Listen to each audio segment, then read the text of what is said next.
Thank you for staying with us. Small and medium-scale enterprises in Nigeria are about to receive a boost. This is because the Stephen Akintayo Foundation is set to launch its $5 million in 5 years grant to support about 1,000 SMEs. As an investment and personal finance growth coach, Dr. Stephen Akintayo is passionate about influencing budding entrepreneurs by teaching them the ropes in investment strategies. The aim of the initiative is to replicate his success as an entrepreneur while also teaching people financial mistakes to avoid.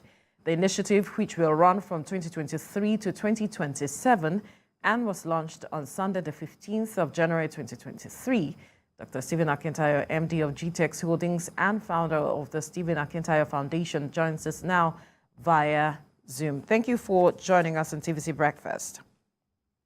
Thank you for having me. How are you doing today? Very well, thank you. Now, your foundation recently launched the $5 million fund for 5 years to support 1,000 SMEs. Talk to us about this, especially what inspired the creation of the fund.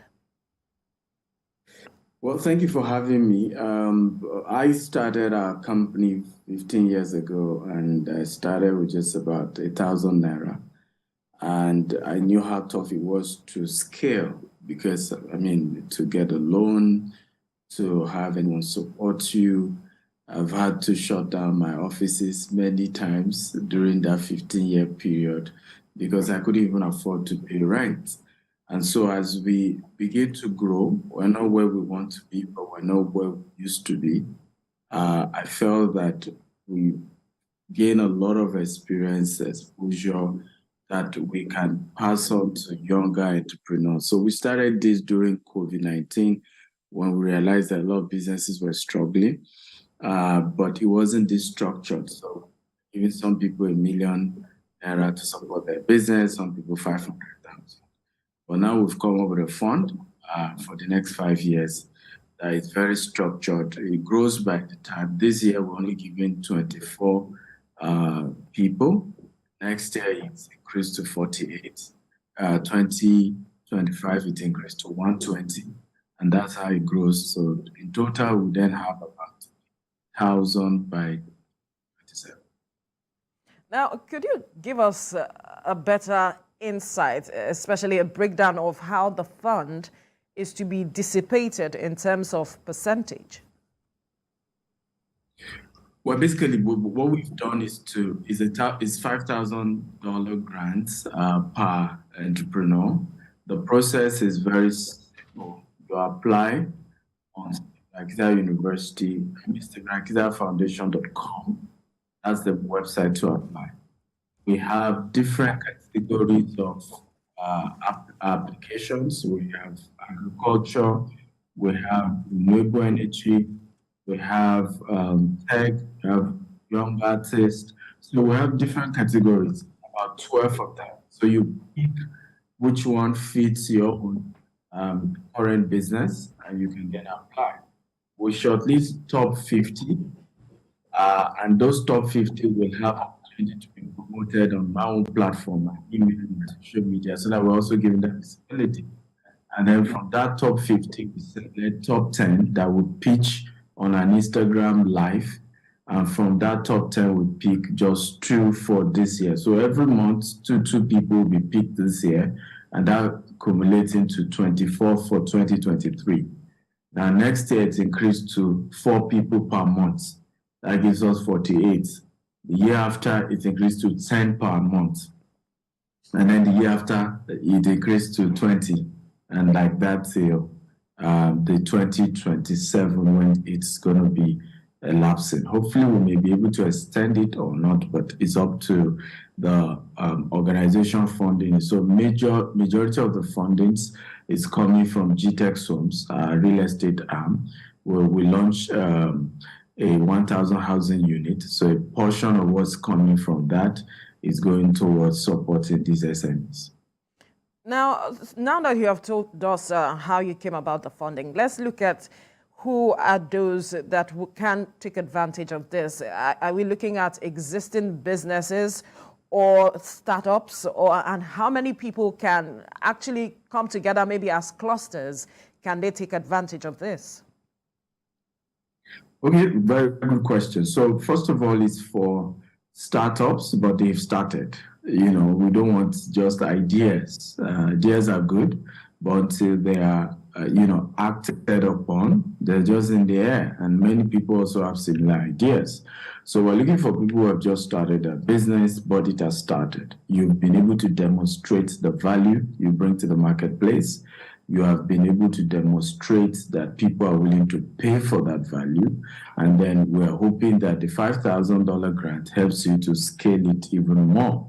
Those are the kind of people we're looking for. Of course, partners, if there are 2 founders or 4 founders who started the company, why not? They can apply, but it's just individual companies that are applying, not like a group of companies. We also advise that if your company is a bit stable, you don't need to apply, so that you give chance for a lot of other younger businesses to be able to leverage on it. We're also giving the money. It's not as if we have all the money. We're looking for money to build our houses as well. So everybody always needs money in business. But it's out of the little you're making. If you have a heart to say, can we channel a portion to still help as many people as we can? That's all we're doing. It's not as if we have money or we have everything all figured out. No. Right. So is there the possibility of perhaps increasing this funding from what it is now, $5 million, to perhaps 10, 15 in coming years? Absolutely, yes. The answer is yes. We have a vision 2035. The goal is to build 25,000 housing. So we hope that the success of those projects becomes, what is able to help fund this grant and be able to even increase it. Secondly, also is that we know that as you start funding like this, a lot of friends, a lot of partners, a lot of other organizations will ultimately approach us at some point to say, hey, we have more funds so that it can be released to more people. Because one of the unique things about what we're doing is that we're not just giving people money. They are going to be given access to Akintayo universities, an online portal where from Robert Kiyosaki, John Maxwell, Grant Cardone, myself, great entrepreneurs have done courses to help these entrepreneurs succeed, to help them in their personal life, in their business, and structure for their business as well. So the top 50 are even getting not just money, they will be able to get the opportunity to have training. Also, many of the winners as well, even those who don't win, will also have opportunity to have like office space. So we currently have about 7 offices in Nigeria. We have 4 outside Nigeria, Dubai, US, UK. We're adding 10 new offices in Nigeria this year. So we're giving an opportunity for some of these people to also be able to use our office location as their office, because some of them can't even afford to have certain, offices in certain high, brow locations. And so these are part of what we're giving them. Also, is an apprenticeship opportunity, because you also will use that to be able to say how we are growing our business and pick a thing or two as to how you can replicate that in yours as well. So we are hoping this goes beyond just the money they're getting, but they're able to find a role model, they're able to find an apprentice model to help them scale their own business as well. Right. You mentioned that this began in 2020, and I am wondering if there are success stories that you can speak to us about. Absolutely. We have quite a very amazing one. We had a lady who, she called herself cobbler. She makes shoes. And, she was able to win at the 500,000 category of the grant. She's gone ahead to employ more people. In fact, she came first runner-up of the Titans reality TV show that gives, I think, another extra 20 million to entrepreneurs. We have another lady, she does Ankara kind of bag. She just finished from Kwara State University or something. When she applied, she got $1 million. And she's also been able to employ almost 10 people now in her business, and she's been able to scale. So we have quite a lot of, in fact, some of them will be part of this week, Friday. We're going to be having the top 10 pitch their ideas. So some of the previous winners will come and share a few testimonies. Then on Saturday, we have an international US based business founder. In fact, he happens to be one of the top real estate companies in the whole of US. He will be coming to select the top two on Saturday. So we're also engaging a lot of top CEOs to be part of us, and we hope someone like that will also be willing to provide some form of mentorship, even if it's 1 hour in a month, right, to help them review their businesses. That's part of the goal, because it's beyond just money. We've seen where people just get money and that's it, right? To succeed in business is way, way beyond money. Money is just a part of it, but not all of it. Interesting. Now, for many, 2023 is a pivotal year in Nigeria's economic history. People have come into the year with questions, aspirations, hopes, and even dreams. As a personal finance coach, how do you think people can grow their personal finance this year? Well, good question. This year is a tough year because, I mean, if you look at the data, it's not really smiling. We have a lot of top brands already downsizing. Amazon just let go of 18,000 people. Google has done theirs, Twitter has done theirs. Facebook did earlier, Tesla did earlier. So the data, in fact, Bank of America CEO, president just announced as well that this year, America is going to have like a slight recession. So it's a tough year, and with the effect of COVID, there's a lot of correction because some other, particularly tech companies, overhired during COVID due to the fact that people couldn't go out, so they relied on e-commerce and all that. So there's a lot of correction taking place. And so it means that you might lose your job. So the question is, how do you structure your own personal finance? And I've seen even business owners make this mistake. You must find a way to be able to earn money outside your business, even as a business owner, because there is no guarantee that your business will not have a downtime. So if all your own source of livelihood is banking on just the business and the successes of the business, if something happens to the business, now you're struggling. So my advice has always been, look out for low-risk investment opportunities, mid-risk investment opportunities to do that the returns may be little, but it guarantees that in the day of, tough time, tough season, you have something that takes good care of you. Insurance is very critical at this point. Here in Dubai, for example, there's a new policy the government put in place, which is fantastic for a season like this. Every employee gets to pay just $1.45, right? And they will be getting 3 months' salaries if they lose their job before they get another job. And that's a very good strategy. Now, you might not have that in Nigeria, but you may want to approach an insurance company to say, what kind of insurance can I do, right? By the way, I don't have an insurance company, so I'm not trying to market insurance. But what kind of insurance can I do that guarantees that if anything happens to my income, okay, I can be getting something pending when I get another. So these are low risk opportunities you want to begin to consider at this moment. You also want to consider monetizing your own skills as well. There are a lot of us who can make more money. I mean, I've written 37 books. I'm launching 3 more on my birthday, which is 28th of January. And I make money every day on Amazon. People buy my books all over the world. I'm a public speaker. I'm an author. I make money from all these various. I coach smaller businesses and I charge as well. I make money from all these sectors. So my business, winning or not, I and my family have structured our income in such a way that guaranteed I'm financially stable personally. And I think that's how we need to begin to think. Now, real estate remains a big money market for investors. As a major stakeholder in the real estate sector, we know you have, some dealings in Nigeria, Dubai, UK, and the US. What do you foresee for the sector globally, and how can Nigerians partake in the benefits? Well, it's a mixture of good and bad. Bad in the sense that, a lot of the remote work that happened during COVID helped the real estate sector. So I break it down this way. So a lot of people were focused on living in New York.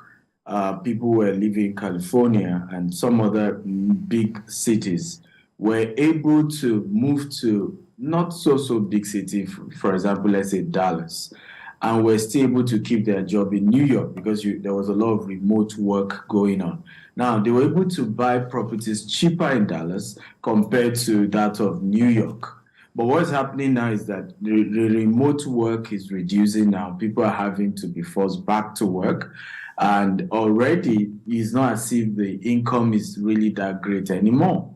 So with this, you're having people, maybe they used to live in a 5-bedroom, they don't mind living in a 2-bedroom right now.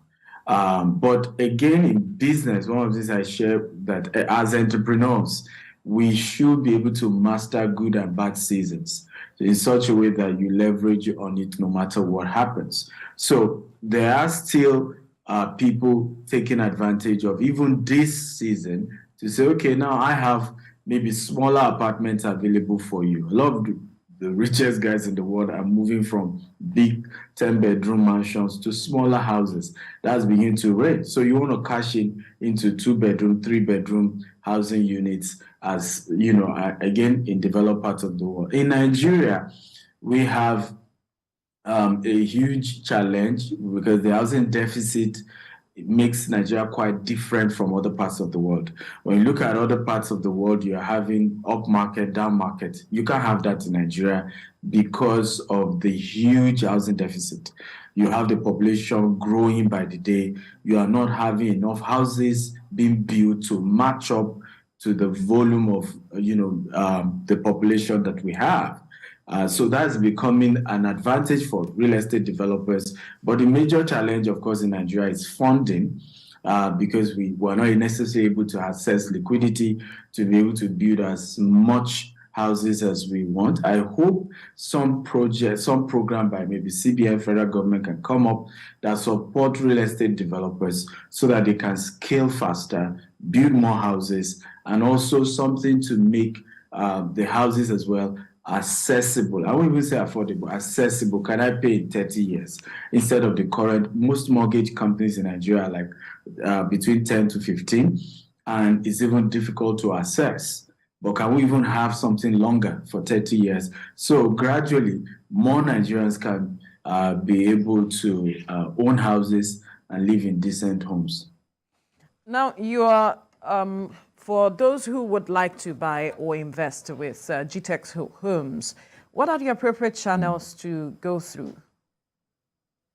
Well, they can visit our website, gtexhomes.com, our social media handles as well, or just call the office. If you Google GTEx Homes, you see the various branches, here in Dubai, US, UK, or Nigeria. We are very well spread in Nigeria, and we're even having more locations opening up in Nigeria as well. We are into houses, we're into land, and we're also into off-plans. Off-plans are the most accessible for us, being that we're able to use your money to build the houses gradually. And with this, the prices will be lower because you have a 3-year to pay us and 3 years for us to deliver your house to you. And no party is under pressure because the payment schedule is a lot more flexible. But they can always, Google our name and visit us in our office or call offices, and we're ready to help you out in whatever real estate needs you have. Now, as the 2023 elections approach, what is your hope in terms of the creation of new economic policies by the new dispensation, especially as it relates to business and entrepreneurs? Well, good news is that the 3 top candidates, with all due respect to other candidates, are very friendly to entrepreneurship. When you look at the APC candidate, PDP candidate, and the Labour candidates, they all have that, entrepreneurship exposure. And so for me, I'm very positive. In fact, I encourage people to go bullish. Even for us, we're expanding more in our real estate investment in Nigeria because we know that whichever party wins, these are people who are more people who are pro business in terms of policies formation, and I am very positive that we're going to have an economically buoyant Nigeria after the election. I'm very positive about it. All right. We'll have to leave the conversation here now, but we must thank you, serial entrepreneur and founder of GTEX Holdings, Dr. Stephen Akintayo, for your time on the program.